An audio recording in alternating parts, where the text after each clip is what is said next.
Mwiya, thank you for joining me. I've followed you uh, passively on Twitter, and I found your perspective quite unique because you're kind of sitting at the intersection of crypto and startup cities in Africa, which is maybe three Venn diagrams of uniqueness.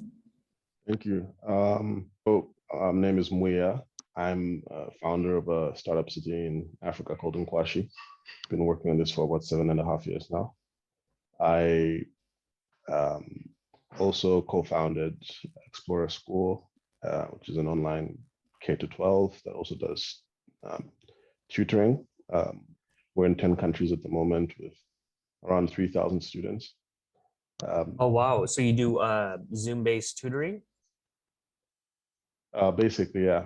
So we do online tutoring via uh, the Zoom API. Though we built our own LMS to manage classes and allow students to socialize. So it's kind of like Facebook for kids, basically. Wow, that's Um, fantastic. And is your team based in Zambia?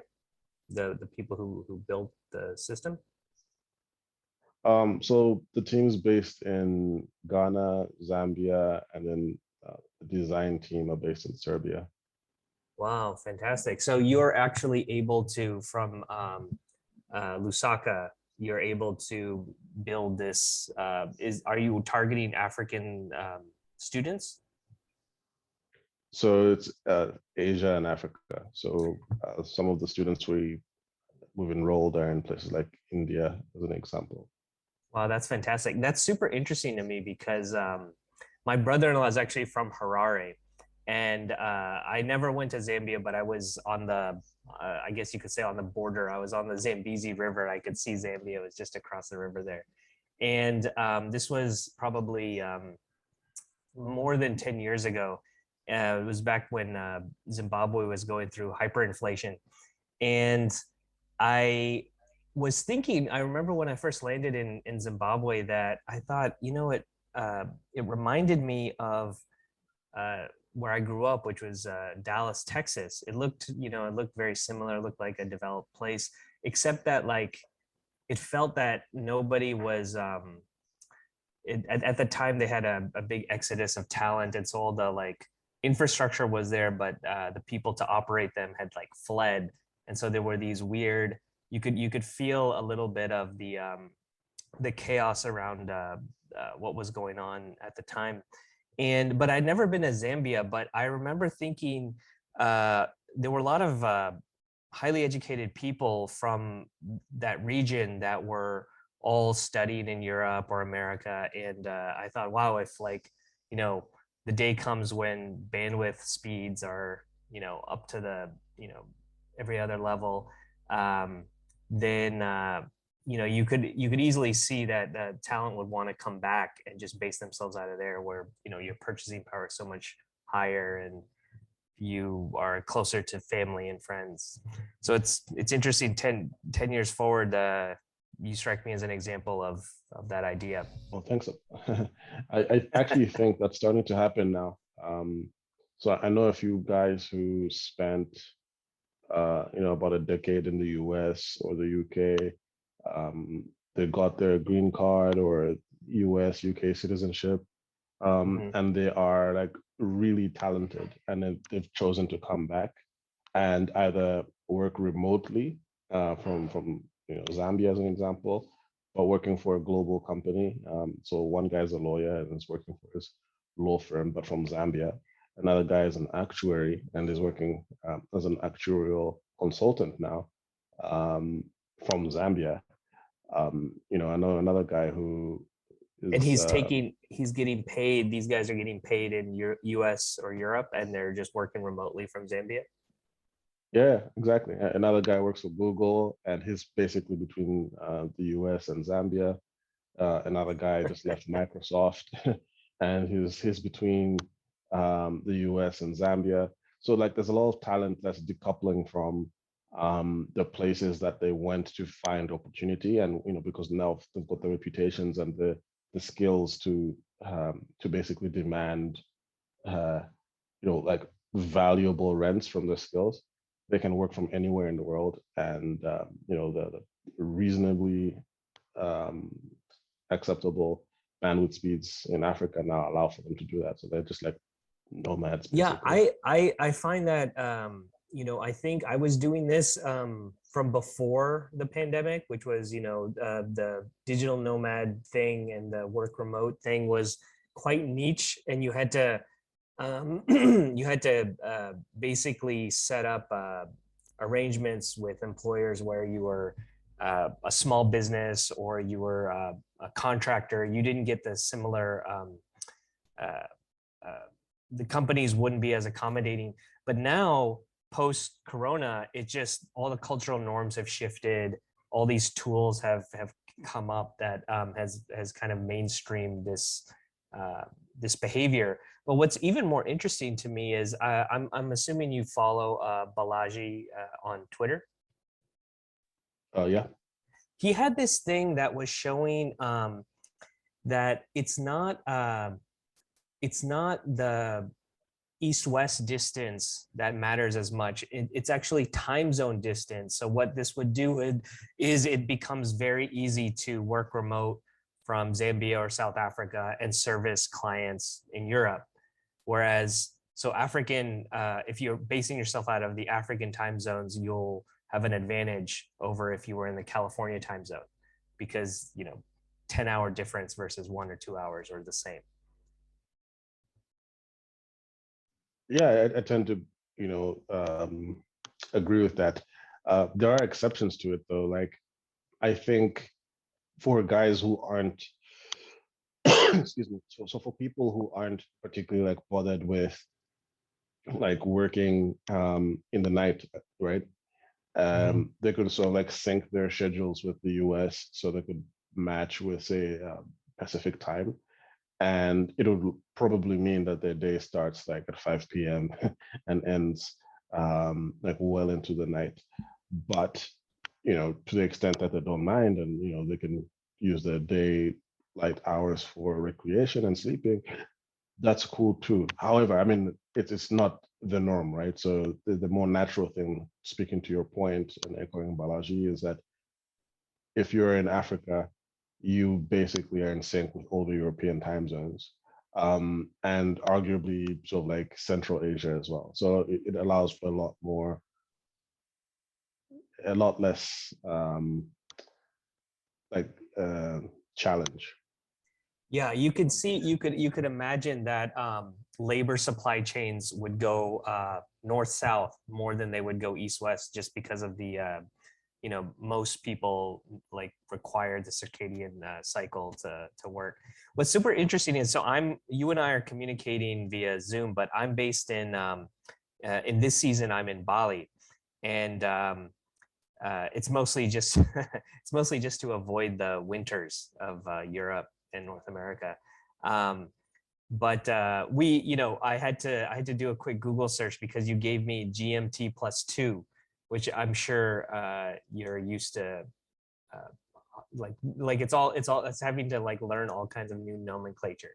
I always just tell people the like city and then the time zone and say, I'll meet you at 8 a.m. Istanbul time. Yeah, I mean, that's usually like a good reference. It's just that sometimes folks might not necessarily know what the time zone for a particular city is.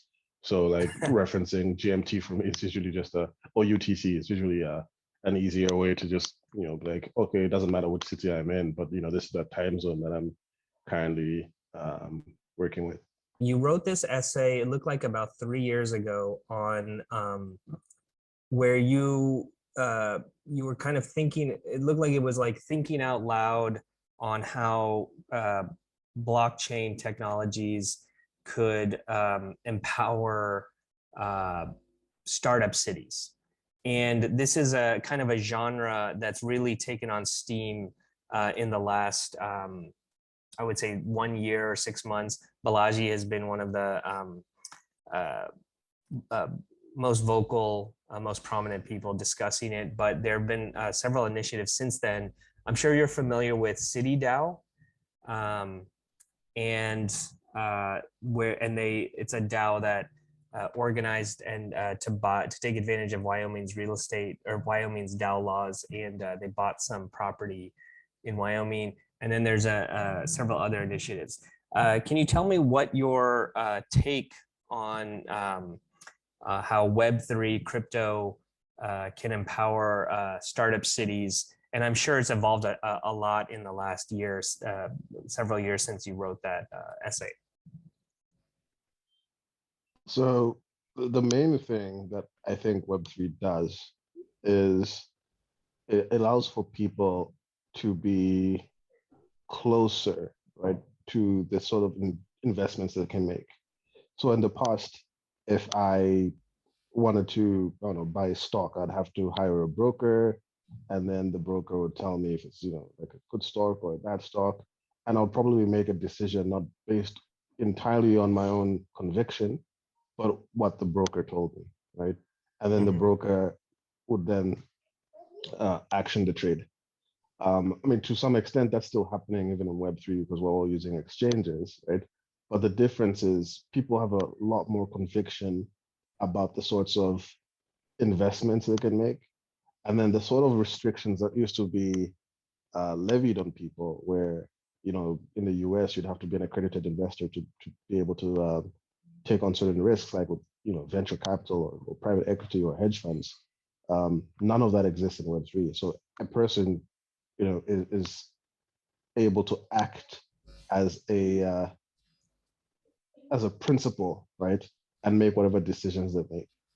And the reason why that's important in the startup city space is that it means that a startup city has the opportunity to sell its story directly to its would-be investors, whereas previously you'd have to go to a private equity house or a family office or a like an infrastructure fund, right? And so you would have to convince various fiduciaries as to why your investment case actually made sense. Now you can go direct. So the direct to retail or direct to consumer aspect of new real estate ventures is this is like the latest flavor of that, but they have people could buy REITs, but it's, as you were saying, it's more indirect. However, what is the I want to dig down a little bit more in the sense that, like, so crypto initially, Bitcoin and early initiatives focus mostly on money and the ability to make transfers and to move money around. So yes, you don't need the state, you don't need Visa to purchase a condo in your new town in the Lusaka metropolitan area. However, the property rights associated with, let's say you sold one plot, let's say a quarter an acre, or I don't know how you guys denominate them.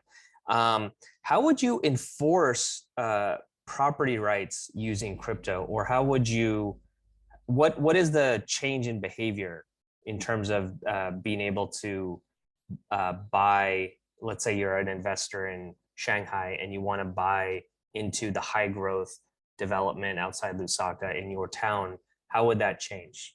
And how would they have more trust associated with, rather than just, wiring money? Let's say you save $50 on the wiring fee, but it's still just sending money from one part of the world to another.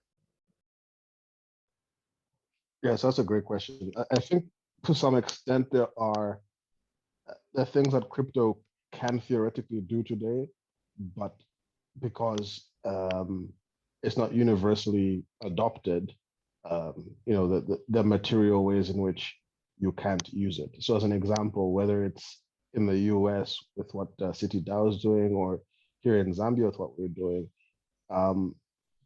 anyone who's buying and selling land still has to deal with a state or city property registry, right?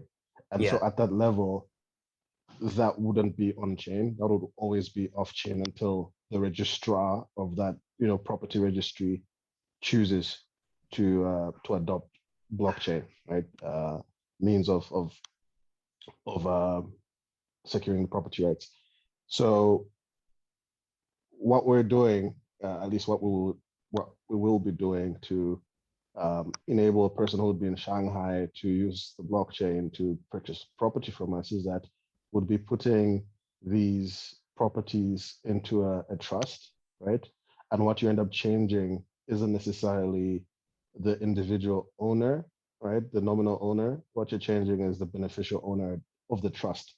And each property then is associated to a specific trust that will be administered by lawyers and audited, and the details there would always be publicly available on chain.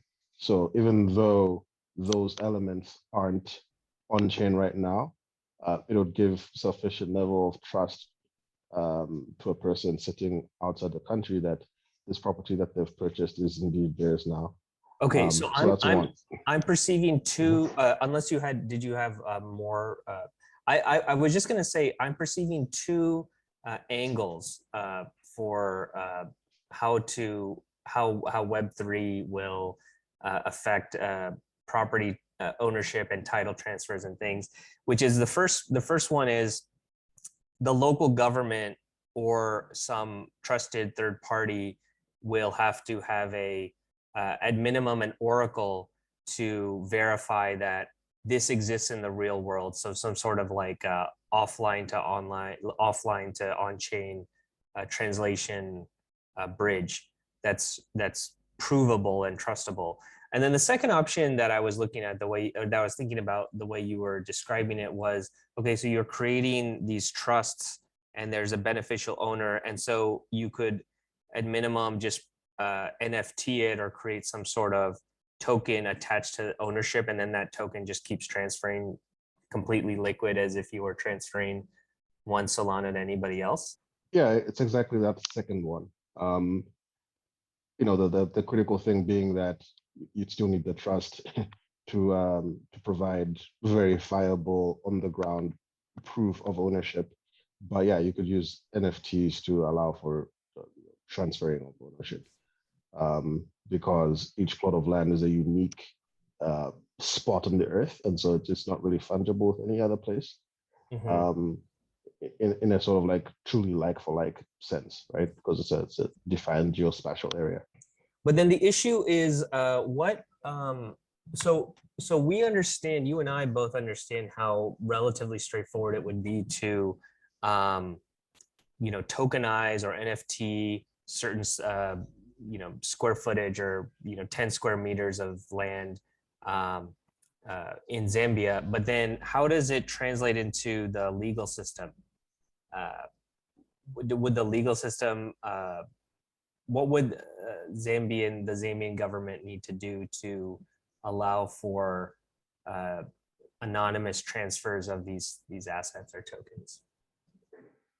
So that's why the trust becomes like super important, because under Zambian law, trusts can own are basically a perpetual body corporate without an end to their life. Okay. And it can be owned, the beneficial ownership can be held by anyone, including people who aren't domiciled in Zambia. So you could be sitting in Russia and be a beneficial owner of a trust in Zambia. And the trust owns the property. And then how would you verify that is there in the trust you can write that whoever holds this token is the owner of the trust? Exactly.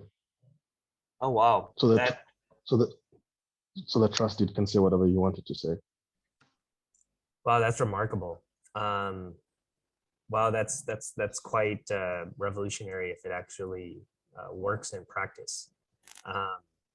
And I saw that you had on your Twitter, you'd recently created a DAO. And it's called the Talent Dao. It says building the metaverse in real life. Can you talk about that? Yeah, so Speaking to the theme that we chatted about earlier, which is the fact that remote work is increasingly becoming normalized, and there's this huge delta that exists in the price of labor in the global north versus the global south, right? When in reality, a 10x engineer from Zambia can do exactly the same work at the same level as a 10x engineer from Russia or the US or the UK. And so what's starting to happen is that um, employers are starting to decouple, right, the sourcing of labor from their home countries and instead looking for it wherever it exists. So if you're a 10x engineer in Russia, where the labor is cheaper than say California, they'll hire you there. If you're a 10x engineer in Zimbabwe, you can get hired. If you're a 10x engineer in Nigeria, you can get hired. The binding constraint is just whether you can sort of like understand the language of your employer and your employees, your fellow employees, and whether you've got a good enough internet connection to do your work. It's those two things now, right? That second variable seems like it's almost going to be completely eliminated in the next 12, 24 months. So I'm sitting here in Bali and they have a relatively good connection, but the island has a single cable. There's literally a website called baliunderseacable.com or something. And it talks about how every so often, once a year or something, uh, a trawler or some kind of ship will hit the cable and then the internet will go out. And I have friends who've already gotten Starlink in the US. And the next generation of Starlink, you'll just be able to, it's satellite to satellite laser communications versus satellite to ground. And so then you can theoretically, through a friend or whatever, you just register, even if it's not officially for sale in Zambia, then you just, bring one in your suitcase, and then you set it up on top of your home. And even with a mesh network, 1 gigabit up and down, you could serve, maybe 10 or 100 people, depending on what their bandwidth needs were. Have you already anticipated for that for your city? Yeah, exactly. I think Starlink is going to be like such an enabler of startup cities, um, particularly in Africa, because now you won't be in a situation where you're dependent on your local telcos or ISPs to provide you, uh, this internet service, which tends to be bad and expensive. Instead, you could just decouple from that and start using Starlink instead. And so, anyone who's a knowledge worker and whose income is dependent on the internet economy suddenly is massively empowered. Yeah, it seems like a great leveler in terms of one of the final straw in terms of at least for knowledge workers, what were the big um, impediments. What I was thinking was that solar plus batteries seem like they've taken out one of the major issues with um, that was a big gap between the developing world and the developed world was the consistency of the electricity. So my cousins and I have relatives in Pakistan. Even up until recently, they had issues with load shedding, which was like the city would turn off the electricity for several hours of the day because the grid was overwhelmed.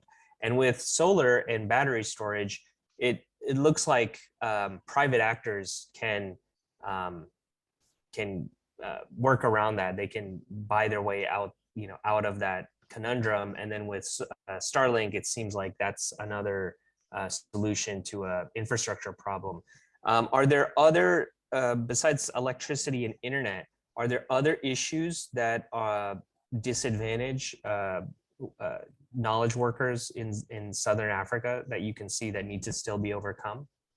I think Nigeria is a great example for this, more so than say Southern Africa.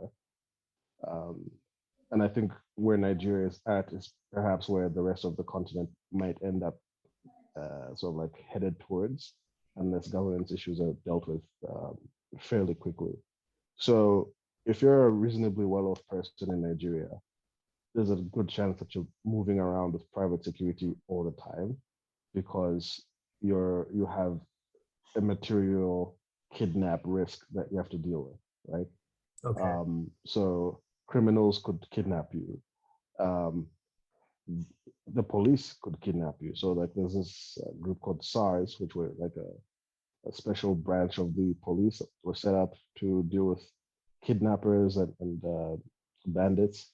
But you know, for whatever reason, they ended up becoming themselves uh, the kidnappers.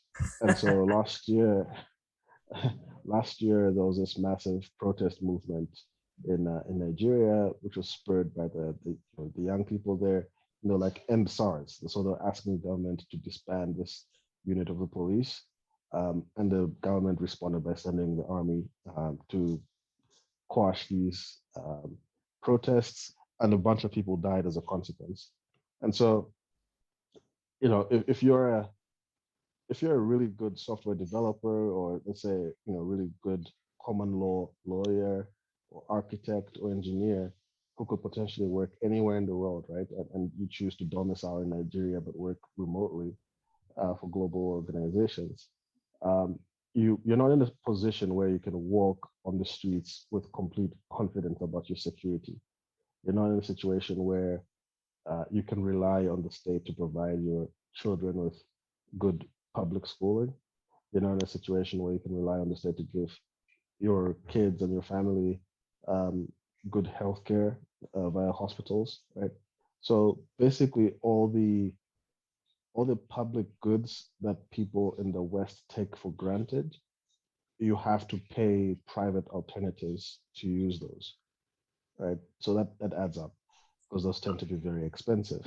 Yeah, that makes a Um, lot of sense. It sounds like I don't know if you're familiar with the U.S. Mexico drug wars, and they had this group called the Zetas, which were uh, it was a branch of the army of the Mexican army that was of special forces that was set up to fight the cartels. And after they defeated the cartels that they were set up to fight, they found it quite lucrative to just continue the drug trade themselves, and thus it sounds very similar to the Nigeria story.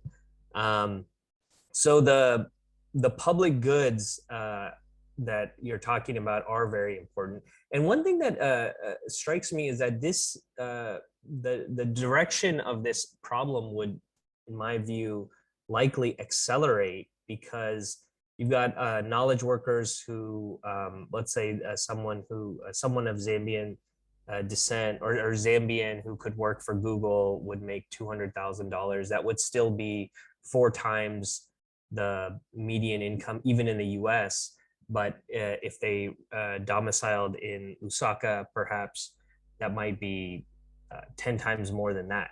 Um, and so uh, just having the freedom to be able to walk around a city and enjoy, city life and peace of mind is still a significant factor. That brings me to the point of your startup city. So one of the things that in my travels, you get to, one of the wonderful things about traveling is you get to see past, present, and perhaps future societies and civilizations and how they dealt with things and I always found that some of the best cities I've ever traveled to, they have city walls. I don't know if you've ever been to China or parts of the Middle East or in Europe, and they provide a really nice they provide a nice boundary against sprawl, and there's a tightness within city walls. And in my view, and in those days, those city walls were there to protect against invading armies. But even in the modern era, in a high income inequality zone, which may lead to a lot of banditry, as you described in maybe Lagos and parts of Nigeria. Um, uh, New developments that can ensure a large space of security for urban life, that might, to me, that makes a lot of sense. Are those things that you've been thinking about in terms of your development, and how would that work in practice if you're building a new city? Yeah, I think it's part of our agenda. Um, right now, in Kwashi is it's secured through a fence, so not quite a wall, but you know, loads of other developers use walls instead, and it's largely because at least in the global south, security is still a big deal for the reasons I mentioned before, right? So I remember when I was a kid, I had this friend in secondary school who recounted this experience that his family went through where they got robbed, right? So some thieves broke into the house or trying to break into the house. And so his dad then calls the police, and then the police are like, um, no, that's so sad, but we don't have transport to get to you. Can you organize something for us? Right. And it was like, look, I'm getting robbed. How the hell am I supposed to organize transport for you to come to my house? You know, like Yeah. you're supposed to have vehicles to deal with that. So the point there being, um, South Africa as an example, is one of the world's most has one of the world's most privatized security systems. So around most large cities in the sort of middle class and affluent areas, you're just going to see like fleets of private security vehicles patrolling the areas because people don't trust the police. Um, and you will see loads of walled estates for the Mhm. same reasons. You'll see barricades into like public streets where the community have chosen to hire private security to secure the neighborhood, and have put a barricade there to manage who comes in and leaves. Same thing in Brazil, same thing in Russia. And basically, it's because people have just taken a view to say private arrangements are much more dependable than public arrangements.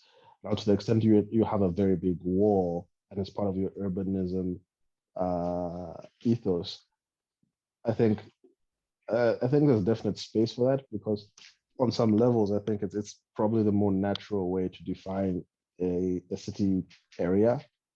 And when I think of a place like London as an example, um, London is one really large city, but it actually used to be a network of towns, right? So you had London proper, which was at the core, Mhm. the old city, and then neighborhoods like Richmond upon Thames, Chiswick, um, Kingston upon Thames. These were all separate towns, and they still are. So they even have their own municipal um, bodies, but they've just sort of like become part of the greater city of London. Now, in so doing, something of the uniqueness of the area has been lost as it's become part of this greater whole. And if there were walls that sort of like demarcated where one thing starts and the other thing begins, you could still manage to create this uniqueness, right? And local flavor to this one smaller part of the greater whole, which is now lost because you don't have those demarcations. So I generally agree with you that walls can be like a really neat way to manage sprawl and to manage city culture and things of that sort. Um, yeah, Yeah, it's not that's something. Mhm. go ahead. I was just saying it's not something that we did for that reason, but I can see why we'll consider doing that in the future for other cities.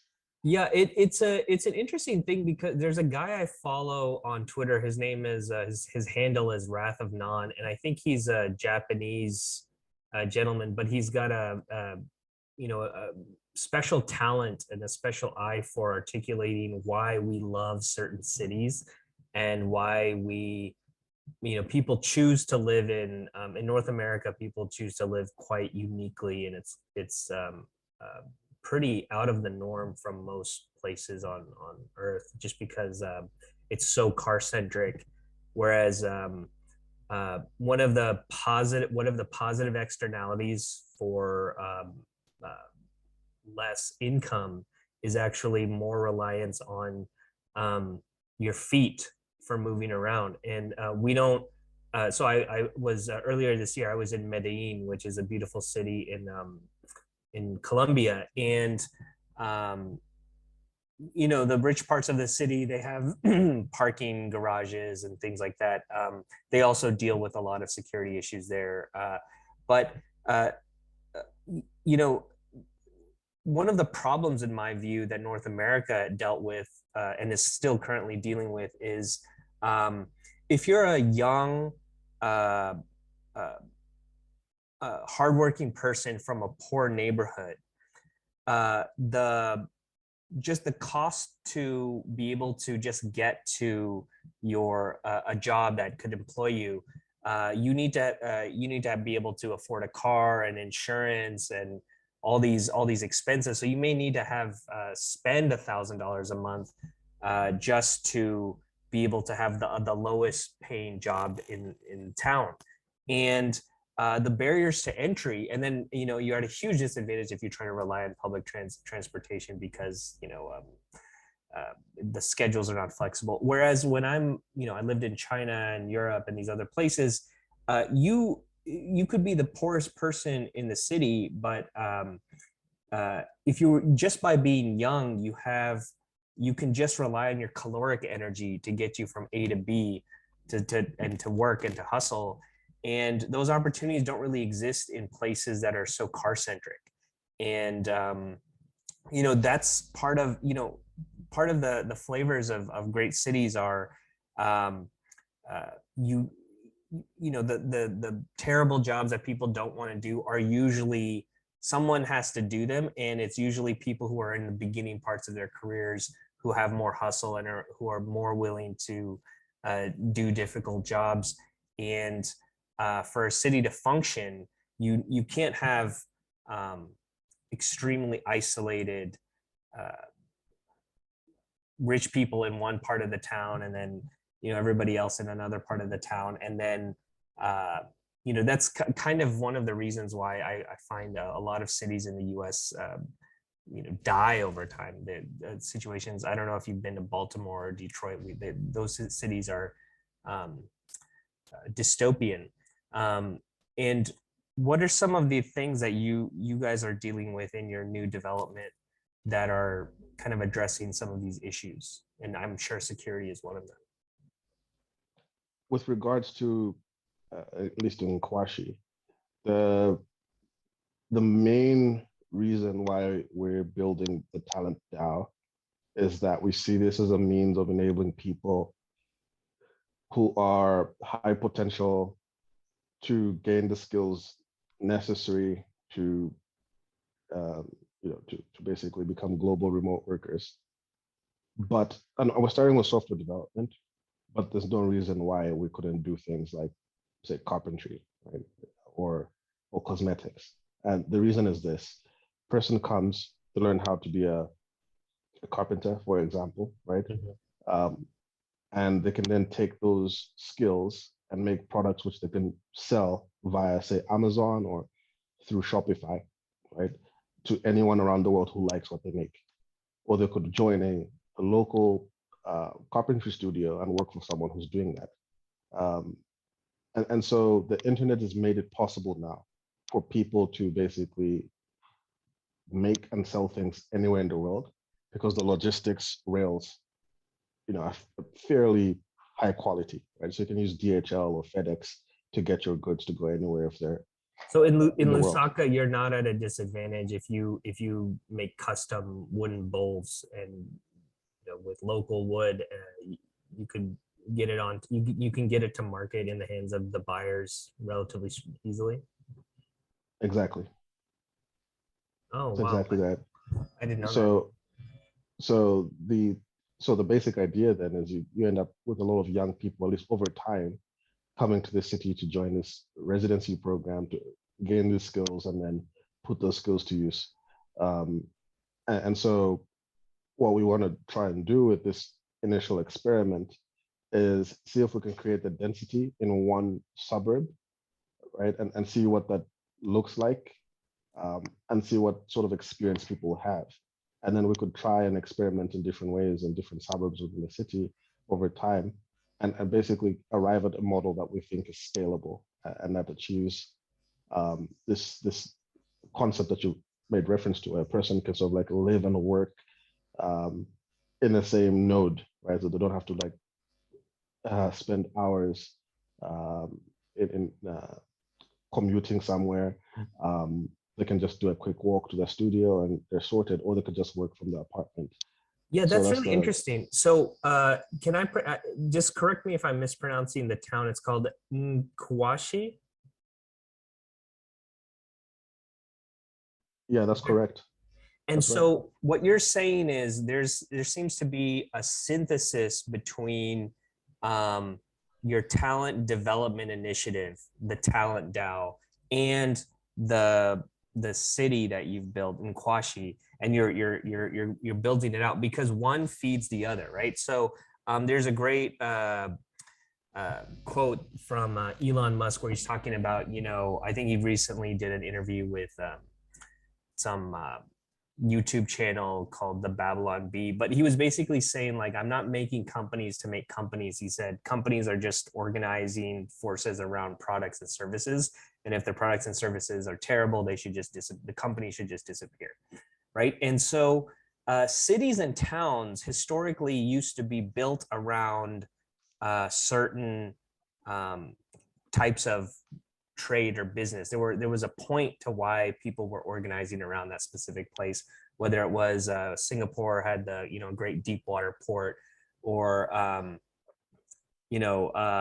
was at in Agra in India one time, and I remember chatting with a guy, and he was saying he was like everybody on this block, everybody in this part of the town, we were all descendants of the bricklayers who built the Taj Mahal. And so we just after while we had to live, we built our homes. Our ancestors built our homes around this great building that we were our ancestors were contracted to do, and that's why the town propped up around it. So your DAO is bringing people and traffic into your city they come in and work there, and then they also are living there, or how is it working? Yeah, that's the basic idea. So um, the question is, how do you build a labor market? How do you build an economy from scratch, right? And either you bring in a large corporate tenant, right, and they bring the jobs along, or you are near a large city and then people commute. So those are the two options people typically choose. And so what we're trying to do here is say, okay, what if there's a third option where we bring together people who want opportunity and match them to folks who are willing to give them opportunity, right? And that bridge that is being created is a mix of skills transfer and finance, or rather credit transfer, right? So you're issuing NFTs, which are backed by ISAs, right? That each individual who's coming in is underwriting. And so once the ISA is issued, it's tokenized, they get their money for their stipends. So they can sort of like subsist while they're doing this program. They're learning how to code via Microverse. And then once they graduate, it's in Microverse's interest to make sure that person is recruited for a job so they can recover their ISA. And so we can sort of piggyback. Can I just want to rephrase this just to make sure I'm understanding what you're doing. So you've taken the concepts that were recently popularized by Lambda School, and you've put them into a Web3 format using this DAO, and then you're having individual people sponsor individual students, and they're issued NFTs, and then you said something called a microverse. Can you explain that? Sure. So Microverse is basically like Lambda School for the rest of the world, right? Okay. So they aren't US focused. It's basically the same model. So they teach people how to code. You can either pay a fee, or you could just underwrite an ISA, in which case you pay them back once you're in a job. What are the Um, sizes of under, let's say I was an investor in someone's ISA. It's on an individual basis, correct? It's not a securitized product. so we're looking at two formats. One where the DAO just issues tokens to people who become contributors of the DAO or to the DAO. Oh, so So then you like get your paid back on the averages. Let's say 90% of people pay back, and then 10% losses are shared across the whole DAO versus ex- individuals. exactly, exactly. So we'll still tell you. I mean, if you wanted to disaggregate yourself from the common pool and select a specific ISA, to the extent that DAO wants to do that, the DAO will allow for it. But like, well, we're basically just looking at this thematically right now. And what would be happening is the DAO takes a position on these ISAs, which are all NFTs. Um, and then the person finds a job after they've done getting the skills. They pay back the amounts owed to the ISA, and they're also required to live in the city until they've fully paid that down. So Okay, the so bet. go ahead. Mhm. So the bet we're trying to make here is that this creates a pipeline of residents who actually see the city as a sort of like enabler of their own potential, and so they're more willing to buy into the sort of culture and vision that we have for the city, and B, we're able to create high value knowledge work for people who are sort of like earning their incomes from the rest of the world versus from Zambia. And at scale, what this does is that it creates a balance of payments for the city, right? Of course. So Because you're basically having these people, they're doing knowledge work and they're earning export revenue. I don't want to say export dollars because I'm sure they'll get paid in some sort of crypto. But so then, and then you're inducing these people to come. It's almost like they start at like a college campus and then they just continue on in a co-working space somewhere in town. And then they're spending their earnings in the same location. And that creates a center of gravity, and merchants want to come and open coffee shops and other things to get some of that purchasing power that they're generating. So are these guys pseudonymous, or they're identifying themselves as your the people whose ISAs you guys are funding? there would be known entities. So And then you know, the mhm. question is how would you ensure that they pay back the money that was staked in their name or invested in them? So it's two things. So one is it's in our interest to uh, sort of piggyback off of Microverse's efforts, right? So the sort of like training partner also has hiring partners who they work with Okay. to place the guys into jobs. So once they're in a job and if they're earning sufficient enough to pay back, we can recover that way. The second is part of the terms and conditions of them being in this program would be that they accept that there's a charge against them, charge in the financial sense, not the legal sense, Mhm. where they're agreeing to a debt being created to which they must discharge, and that could be registered at a magistrate's Is court, it for example.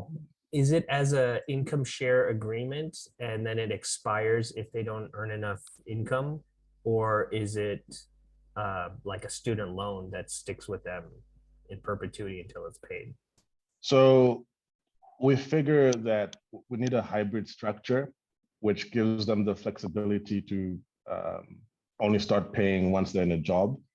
On Mhm. the flip side, you need to have the security to know that this the obligation just won't expire because they haven't been placed into a job. Once they eventually get a job, they still have to pay it back. So it's not traditional debt, but it's certainly not equity either. What's the anticipated payoff payback period for the student who would participate in something like this? Like 3 years, 4 years. Okay. And the reason is all you're doing is providing them with an allowance for about 18 months and also providing them with sort of like rent-free housing, right? So they get to live in an apartment that they're not paying for. So you're just capitalizing the notional value of foregone rents, plus the allowance that they've been provided for and utility bills and stuff like that. So it Okay. doesn't add up into a very material amount. So the DAO is just funding, so it's like funding their opportunity cost or their cost of living, not actually the tuition.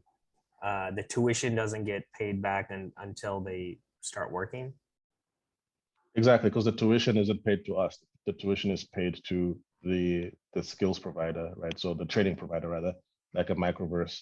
Um, so there's a separate ISA that they're underwriting with the training provider.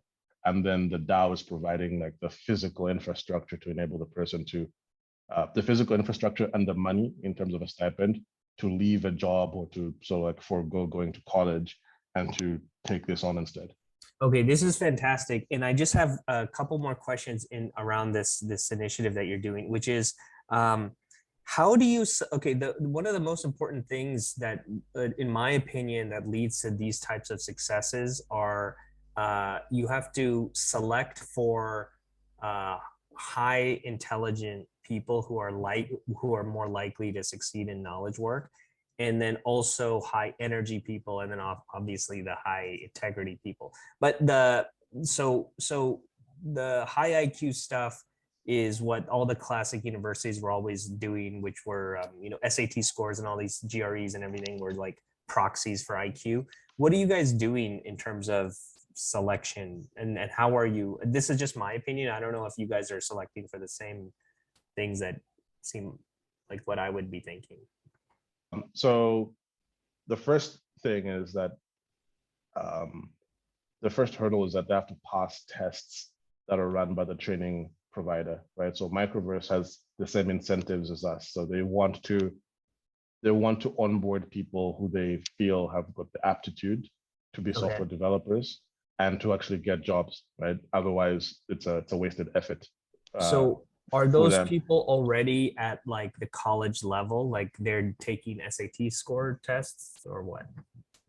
So what we found is most of the guys who are actually like joining this program. So we actually started this last year. So it's been running for like a year and a bit. And most of the folks who joined the program were either already software developers who basically just want to get access to good work, or were professionals who are working in a career that they just don't quite like. So they're sort of like doing this to change career. The third group were people who had finished university and had decent grades even, but just weren't able to find work because of a bad economy. So in all these instances, there's a track record that you can sort of like look to make an assessment as to how intelligent the individual is. And that's something that Microverse also does. So they have their own internally developed test, or are you saying there's a qualitative element to it, or it's purely like a statistical quantitative element? So the process is that they have tests that they run, so developer tests. So they ask you to like complete some tasks online. So that's hurdle one. And then you have to make a formal application, and they vet the application and they interview you. So for the first two cohorts of developers who've joined this program, we allowed the training provider to take the lead because they were the guys who were like taking on the risk. We also partnered with a company called Double GDP that's been basically doing what the DAO would be doing going forward, which is covering the cost of the rents and stipends and so on. And so they also sort of just allowed the training provider to lead, because at the end of the day, the thing that we were like focused on is making sure that these guys can actually get work after, and because they've been doing this for a lot longer than we have, we took the view that they're in a better position to know what works and what doesn't. That's super interesting. Wow, this is a much more interesting endeavor than I thought. So up until now, you're not getting random, what's that movie with Matt Damon and Ben Affleck back in the day, where you'd have this random janitor who's actually a math genius. And I always imagine that, when you go to cities like, I've never been in Lusaka, but take any city in the developing world, where you're the classic conceit is that there's all this talent that's not getting put to market because of the lack of opportunities. But at the initial stages right now, it's mostly the people who already have been quite cultivated within their societies, and then they're just looking to go beyond what they have right now. So it's already programmers and college students or college graduates. But I would imagine that over time, the real opportunity would be getting people who, who have quite, the 10x engineers you described that haven't actually been trained in engineering. That would be in my view, probably the most upside. But I can imagine it must be very difficult it's a lot more work than just helping someone pivot their careers. Yeah, I mean, the pivot of a career is a lot easier, I think, in the sense that to the extent that a person is motivated to pursue opportunity, they'll just take that decision on their own. Whereas for younger kids, they aren't always in a position to make decisions for themselves, right? So if you're a graduating 12th grader, your parents, at least in Africa, right? And I think this is the case in Asia as well. Parents have the overriding vote on what the kid that's does, right? So if the child goes to the parents and says, "Hey, I don't want to go to college. I want to do this thing instead," the parents will be like, "Yeah, we don't know about that thing. It's new, but we know about lawyering, we know about engineering, we know about accounting, and we know about medicine. So do those things instead." So I tend to find that one of the things that's pretty neat about developing world culture is just how similar it is. And when Satya Nadella, for example, became CEO of Microsoft, so Indian Twitter was like, amazing, this is great, but it's also a lot of pressure because all the Indian parents are going to be asking us, what we're doing with our lives, or why that's not us, or what have you, right? And so, that resonated with me because I think Africans are fairly similar that way. And, with Nigerians obviously being the largest population of Africans, you see that a lot of the time. So when there's a successful Nigerian, private equity guy or developer guy, all the other parents are like, okay, now we know for sure that there's, opportunity in this particular vocation because there's proof of concept, right? Yes. And that's ultimately what gives parents ease. And so our view is that initially, I think it's going to be two groups of people, broadly speaking, who join these programs, and that's what we've been seeing so far. It's like I mentioned, the people who are sort of in their early careers and are willing to make a pivot, and early even includes college students who've just graduated. Or people who are in a career that they don't like, and that's one group of people. So early career pivot, and then the second group is kids who are coming from situations where they have high aptitude, but maybe their family situation is not particularly stable, right? So they don't have the financial resources to go to university, or they don't have the financial resources to fully cover the costs. So they're willing to take a leap, right? So they're willing to sort of suspend their disbelief, and their parents also willing to suspend disbelief because they see this as a potential way to at least subsist. So yeah, I think it's those marginal, those people who are right on the edge between being able to do it and not being able to do it, but they have a lot of talent and drive. Exactly, and I think those make for folks in these two groups of people allow for a great city culture to start forming, in my opinion, because they come with hustle, right? So they aren't in this position where this is just fun and games for them. They're taking this very seriously. They value it. And they're You working know, they very put a lot of, hard, and exactly. they're associating the place with the transformation of their lives as well. I have a question. I want to finish up with the real estate part. So you've got what is the demographic makeup of these people? Is it skewing mostly male for the engineers? Surprisingly balanced. Excuse me, it skews male, yes, but not like 90-10. It's more like 60-40. So So that's uh, quite a number of girls female work heavy there. that's quite female heavy relative to other engineering, software based programs, which are Hello? very male dominated. So what was coming to my mind was I remember in the 2010s, Hello? the last decade, that there was something in social media that was talking about how there was a dearth of women in the San Francisco, in the Silicon Valley, not in terms of opportunity, but like in terms of dating life. Oh, looks like we got disconnected. Are we connected? Hey, so yeah, we're back. Okay. Sorry, we'll just wrap up shortly.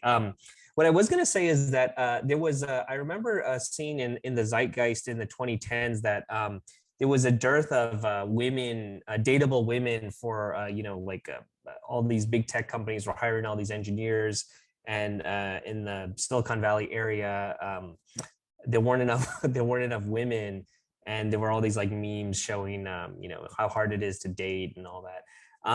So when you're designing you're partly using this DAO as a way to generate a flow of people to come. It's almost like a university town with, but instead of pure studying, they're also sitting after they study. They then start working online and start generating foreign exchange or whatever, generating crypto and money to spend in the town. So are there other professions that are second order effects of like getting people who are now who are going to service the people who are moving into the city, or is this DAO just one of many industries that are starting to crop up in your city?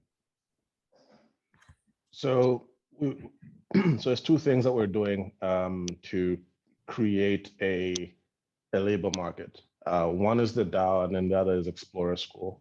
So with respect to the DAO, ideally the way this sort of like works over time is we start with like web developers, then we add design, and then maybe we add things like accounting and things like like the carpentry I mentioned before. And I know some of these don't sound particularly like super attractive, but it's great. It sounds wonderful. Oh, thank you. Yeah, and the great thing about them is that, particularly in like former Commonwealth countries, is that the standards in accounting generally apply across the entire Commonwealth, right? Or wherever IFRS standards are accepted. So just because you're an accountant in Zambia doesn't stop you from, I don't know, being an accountant for a company based in Poland, right? Which isn't a Commonwealth country, but uses IFRS. Or you could service a company in India or Australia because the standards are the same. And the same is true for many other vocations where you could be a civil engineer and work on a specific element of design for a company that's based in Nigeria, even though you're in Zambia, because again, civil engineering is basically the same across the world because it's an applied science. So that's the way we're thinking about this, where we keep adding verticals of vocations where the internet is an enabler for remote work, and remote opportunity, where you can get connected to people and who demand that service. So it becomes like a top tile, but for pretty much any potential internet-enabled service where a person can consult. So, Um, what did you have to do to bring the? So it seems like your town is 36 kilometers outside of the city. Are people? Does it already have brand recognition within the city, and then people are naturally coming there without you having to generate demand, or um, how is that yeah, working? so we've been marketing the city for like 7 years, like I mentioned. We've already sold over 1,500 units, of which 800 are fully paid for. So these are people who, are buying these plots of land as an investment where they're going to build a home. They might retire here, they might commute into the city, So which you've is got fine. these you've got these plots already sold, right? Yeah. Are And people we then building on them, or are they just buying holding? so they're building. So like a lot of people started building on these. And so what that has done is it's created this initial cadre of people who are starting to come and live here. Now, we realized about 5, 6 years into this that it was important for the city to have an internationalized economy. And even building a university wouldn't be enough to do that. Um, You need so, export earnings. exactly, You need a campus that's pulling money in from outside to pay for all the stuff, basically. Um, exactly. And also that enables you with time, if you so desire, to even mint your own city coin, which can be used as like a mode of payment in the city, backed by the reserve position of the city, right? yes. Or the Okay. So net balance let's of payments position. let's get into that because we didn't that perfectly circles back to your initial essay, and then that was one of the few things that has persisted since you wrote your essay 3 years ago till today, which is the idea that up until recently, the idea that a town can have their own money, it really, in at least in the North American mindset, it was the only place where that really worked, both because it was illegal to do it, but also the only functional place where something like that worked was Disney World, right? And it was basically like a scam from, maybe I'm not trying to be pejorative, but it was basically like you convert your US dollars into Disney dollars and then they never convert back. And so then you have to spend them on and the only, I guess part of the reason it was there to for to add to the flavor of like you're in a different world, but then part of the uh, monetary reason was that they'd force you to buy extra Mickey Mouse toys or whatever.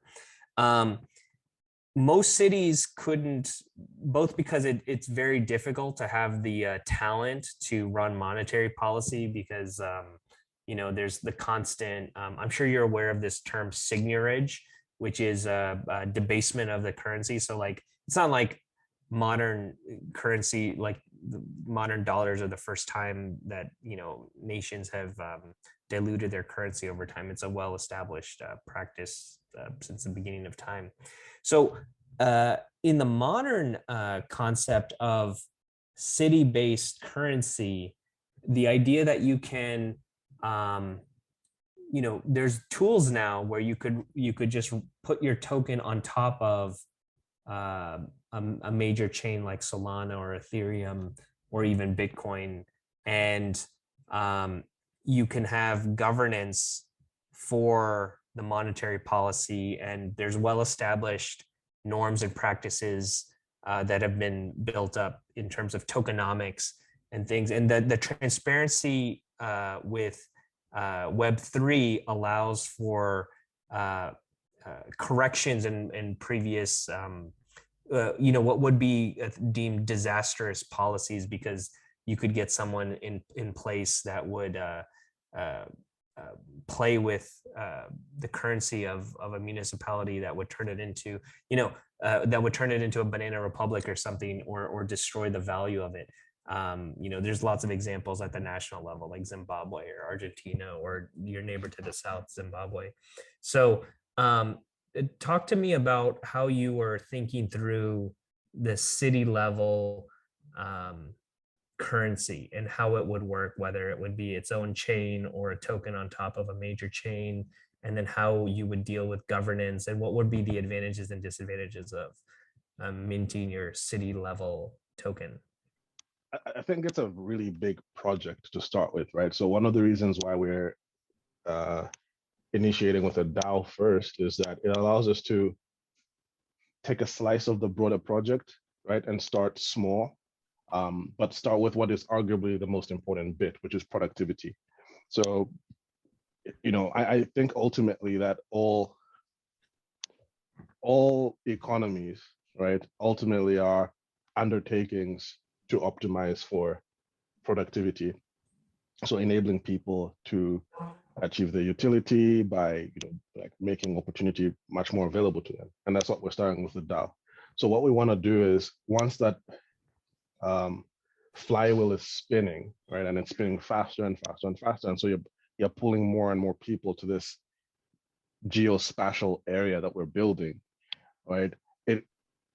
Once the population is large enough that the value of transactions taking place are like materially significant, it becomes easy to then introduce a layer to the community where you say, okay, whenever you're spending, because you're a member of this community, we require you as a resident here to use this app, right? And this app is owned by the community, right? And this app enables you to buy and sell things in the community, right? And then that unit of account needs to be backed by something. So people ask, okay, what am I spending? Is it local currency? Is it US dollars? Is it something else? And our view is that sound money, right, isn't necessarily about inflation. I think inflation is like a huge fixation of people, but it's looking at the wrong thing. Sound money is ultimately about what backs the money, right? Regardless of whether sometimes you experience inflation or not. And I think Singapore is a great case study in this regard, and Hong Kong as well, because what backs the money in those two instances is significant monetary reserves, right? So in Singapore's case, you've got a bunch of money that represents the individual balances of trade positions with all your trade partners, right? So are you talking about something different other than their large foreign exchange reserves? So Singapore has a fund of whatever 300 billion. I don't know what the latest number is, and Hong Kong also has basically a giant checking account filled with dollars and euros. Is that that's exactly what I'm talking about. Okay. Yeah, it's exactly that. And the reason why they have those is that that's how they manage the monetary policy, right?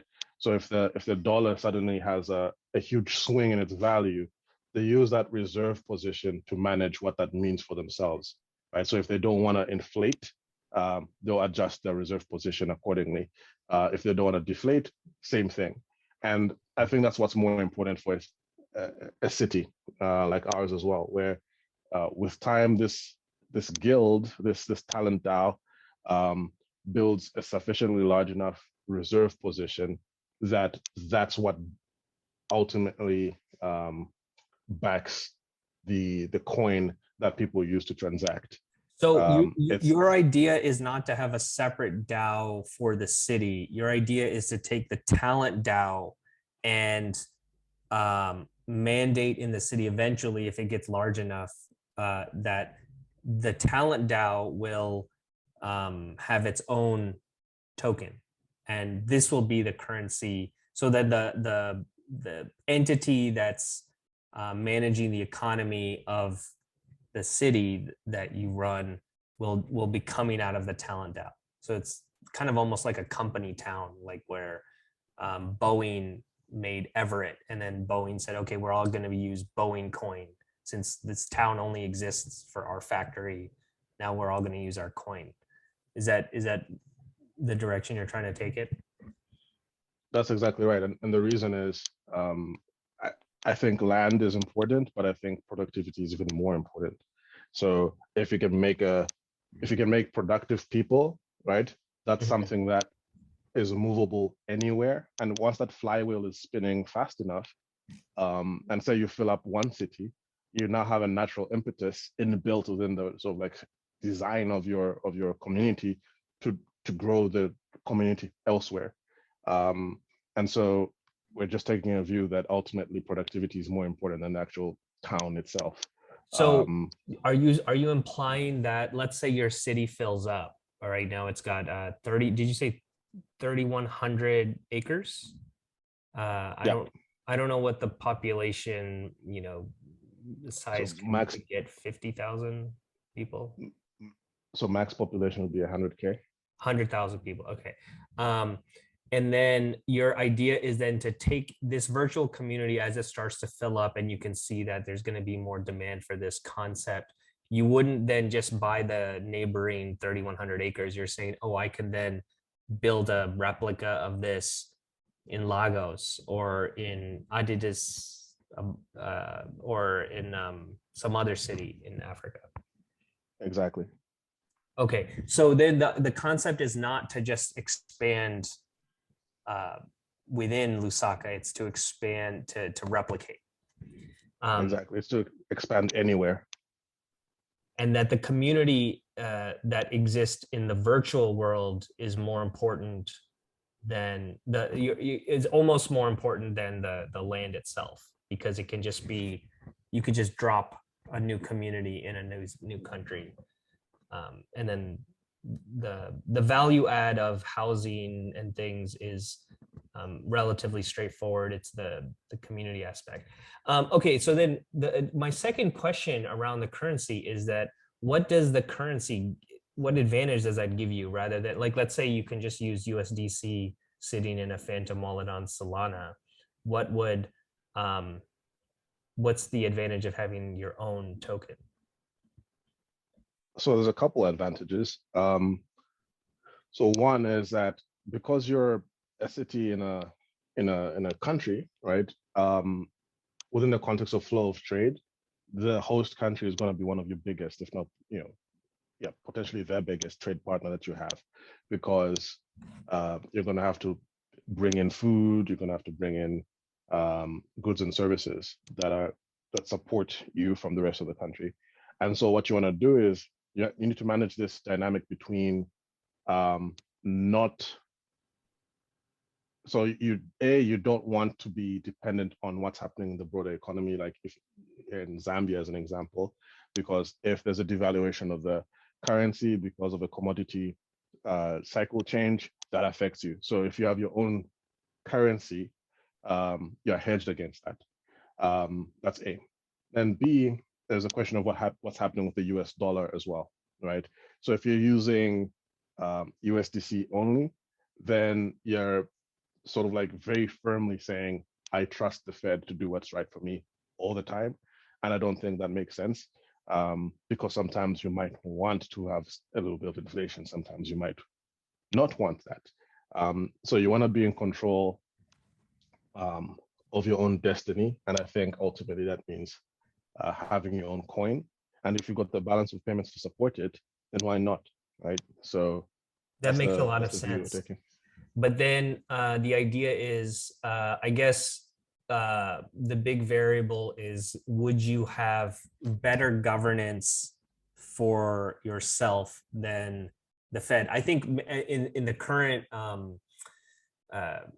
environment, it makes a lot of sense why everybody's so negative on the Fed, because they've been so, the US Federal Reserve, they've been so radical in their money printing related to 2008 financial crisis, and now more recently the pandemic. And it is quite awkward to, I mean, if you really just think about it from first principles, it doesn't make any sense to have a random country with 5% of the world's population sitting 6,000 miles away, monitoring or managing the monetary policy of some small suburb of Lusaka in Africa.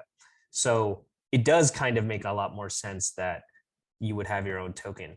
But one of the things that is at the forefront of my mind is, as we have this this explosion of competition for currencies and things and tokens, the question to me is, will the big variable is if governance can be ensured to have to make good decisions. And so I think that's the biggest question. So in your lifetime, if you were managing it, it probably would make sense that you would be able to navigate what the right decisions would be in terms of your tokenomics. But in terms of building up a DAO with the right human beings making the right decisions, that's really the question to me, is why it never really made a ton of sense to have a bunch of different monetary policies. So maybe you can address that in terms of how you're thinking about architecting a token where it would be less susceptible to negative manipulation at the local level. Cool. So I think the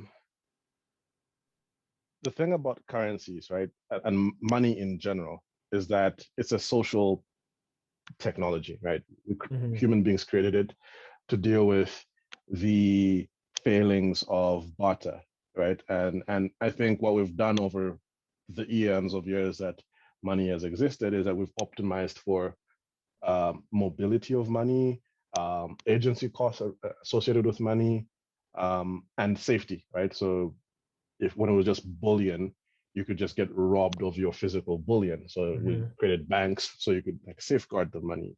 And then you created bills of exchange so that you didn't actually have to move the money in order for your credits to sort of like move. So like we've been optimizing for these things. And the sort of money we have today where it's like central bank managed is fairly new. It's like this started with the Bank of England like 300-400 years ago. And even the Bank of England didn't have a total monopoly on the printing and management of money until even more recently, I think, in the late 19th century, early 20th century. So this is fairly new. But what it did is that it enabled for greater centralization of power, right? Mm-hmm. Where the state now managed the flow of funds completely. Now, to the extent you have a very sort of like wise leadership, that's not a bad thing, as is the case with, say, Singapore, but that's not always the case. And to your point, you gave the example of Zimbabwe, where the monopoly of the central bank literally destroyed that economy, they eviscerated it. Yeah, so I have a picture during my sister got married in 2008, I think, if I remember correctly, or maybe it was maybe 2011, excuse me. And I flew into Harare from China. It took me like 30 hours, and we had to pay for our gym membership with duffel bags full of money. And I thought it was so interesting, and I hadn't heard about anything like that since Weimar Germany in the 1930s. That I had $1 trillion Zimbabwe dollars, and I dumped it on my bed and rolled around in it and took a photo as a Zimbabwe trillionaire. So that part is, I mean, it's unless someone has lived through that or experienced something like that, it's the most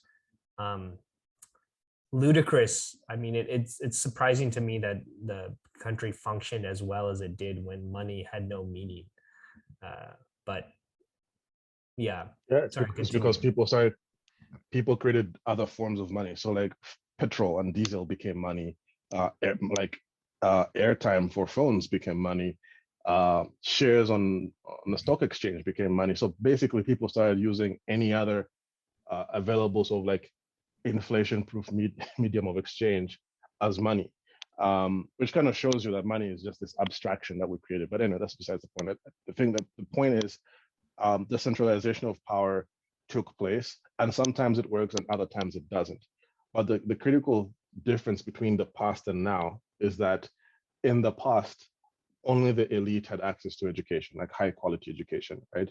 Which is why you could trust that a central bank, which would probably be staffed by some of the most educated individuals in your country, would make high quality decisions relative to the next person. It was because knowledge was not ubiquitous, or at It least was as ubiquitous as it is concentrated in today. Harvard and Yale, and what the best ideas about how to deal with this were. Everybody thought at least they made. So the question is at least in those generations they had a monopoly of information or knowledge, and they, at least depending on what your opinion is, they were good stewards of it or ethical in their execution of it. Now I guess the argument is they, like, it sounds like you're making the argument, well, the internet has exploded that everybody has the same information and everybody can read the same books, so the knowledge and information part is equal or equalized, and then the question is the ethics around their behavior is the real issue. Or maybe that's one step. Yeah, that's definitely part of it. So it's like, to your point before, access to information was limited by socioeconomic circumstances, right? Mhm. And the cost of acquisition of information was fairly high, either because you had to go to a university and there were a limited number of good ones, or you had to go to a library and teach yourself. But again, that required a substantial time commitment, which if you were a laborer, you probably didn't have. Now you've got the internet, which has basically made almost all knowledge universally accessible. And so what you just really have to do is just make the time to teach yourself. And the labor movement basically made it such that people now have a lot more time today to pursue these things than was the case, say, in the late 1800s. So anyone, provided they're sufficiently incentivized to do so, can teach themselves. That's one. Two, now you have electronic means of making your voice heard, right? So you can actually vote electronically now, whereas in the past, So if I everybody, go ahead. So let's assume all monetary policy was subject to a vote because it affects everybody the same, right? And the Fed chairman says, okay, this is what I propose. These are the various options. Country, do you agree, right? In the past, you'd have to literally go to a physical voting booth and vote. The cost of organizing that was significant. So you wouldn't be in a position to sort of be nimble enough to act. So there's a lot of fiduciary trust put in these offices to execute these responsibilities. Now, right, all you just need is a means of enabling that to happen over the internet, which costs significantly less, and through blockchain can be made to be much more trustable, right? Because So could you have a unique can, identifier. if you have your shares of the DAO, you have the tokens of the DAO, and then you just sign in with your wallet, and then you vote your tokens or vote your shares for whatever the proposals are, right? So did you have ENS tokens? Do you know the .eth names? Did you ever have that? So did you I haven't vote? bought them, but I'm aware of them. Yeah. So so they did an airdrop of, I think first week of November, and they gave roughly $10,000 per wallet in terms of token value, and then when you had to go into the website to pull the tokens into your whatever your wallet, but in that process, this is still new for me, so I'm not an expert on it, but in that process you had to vote for a proxy for your tokens. So it's like a representative democracy on the decision making for the DAO versus direct democracy like you're describing.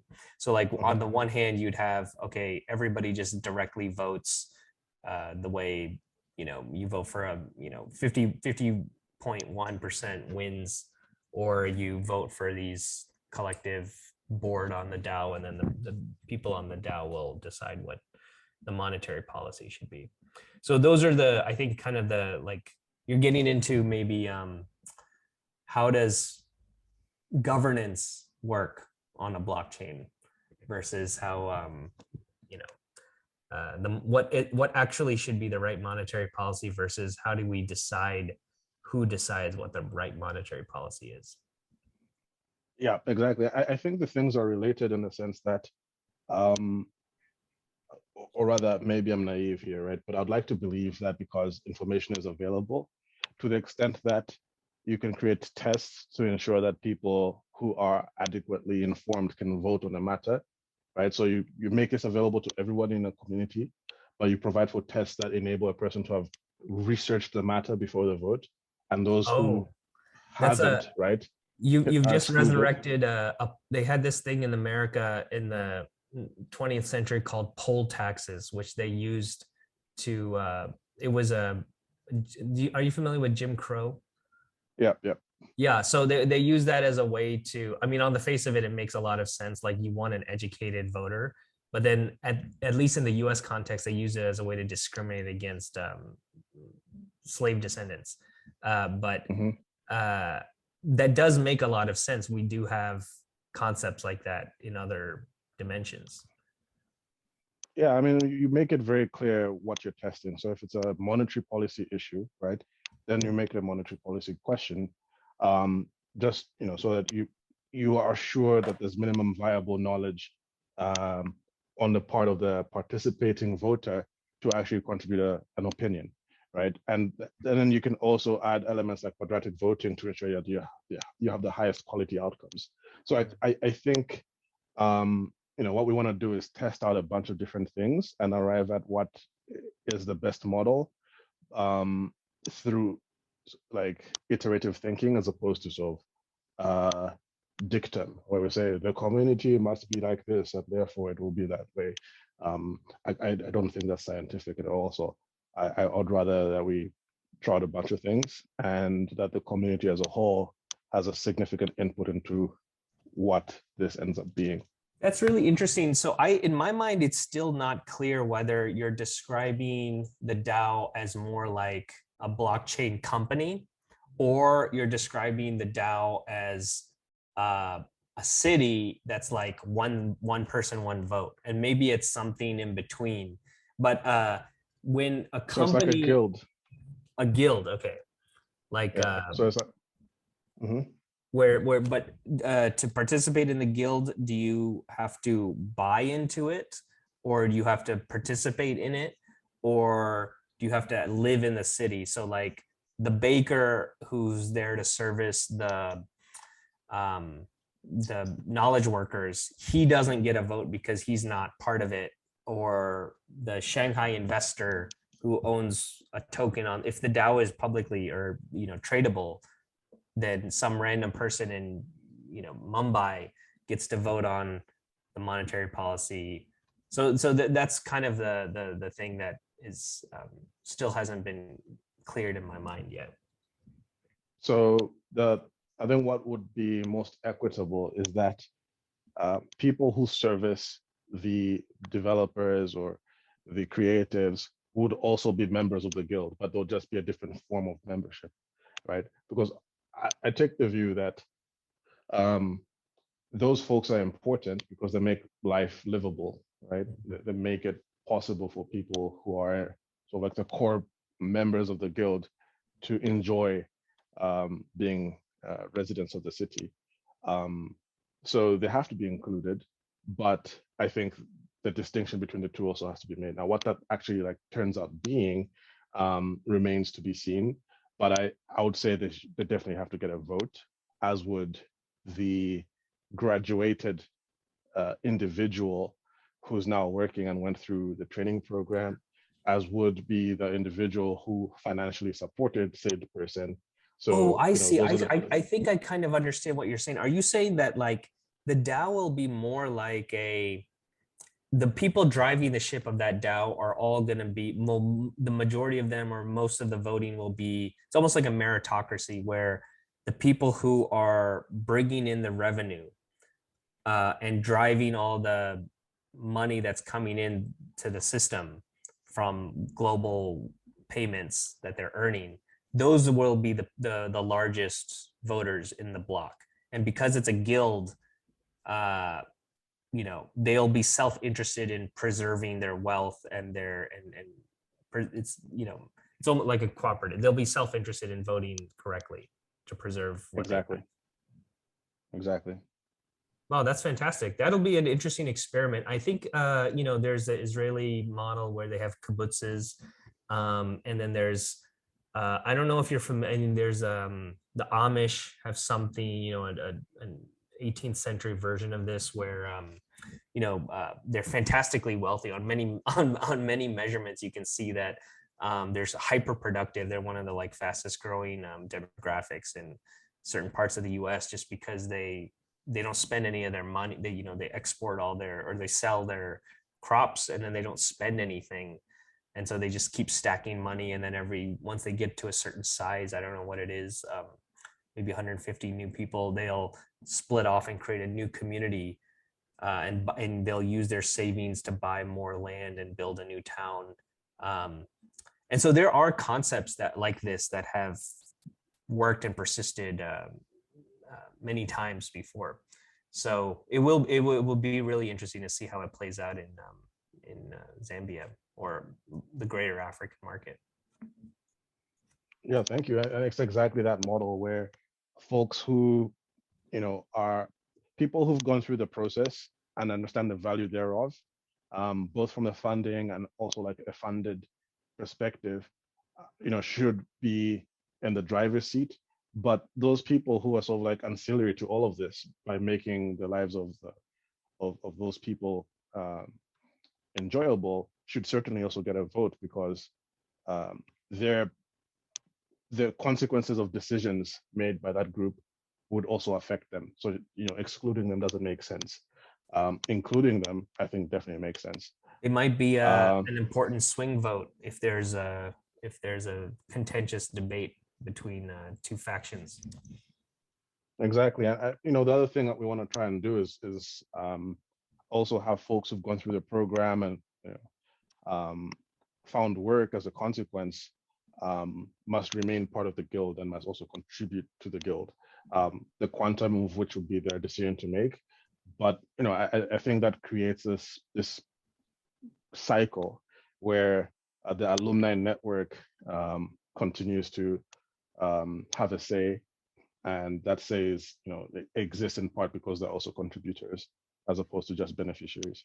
Yeah, there's definitely this behavior that happens a lot in the US that I've noticed in college towns, where you'll have people had the best times of their lives because they lived the most high energy young adult life when between 18 and 22 in some college town.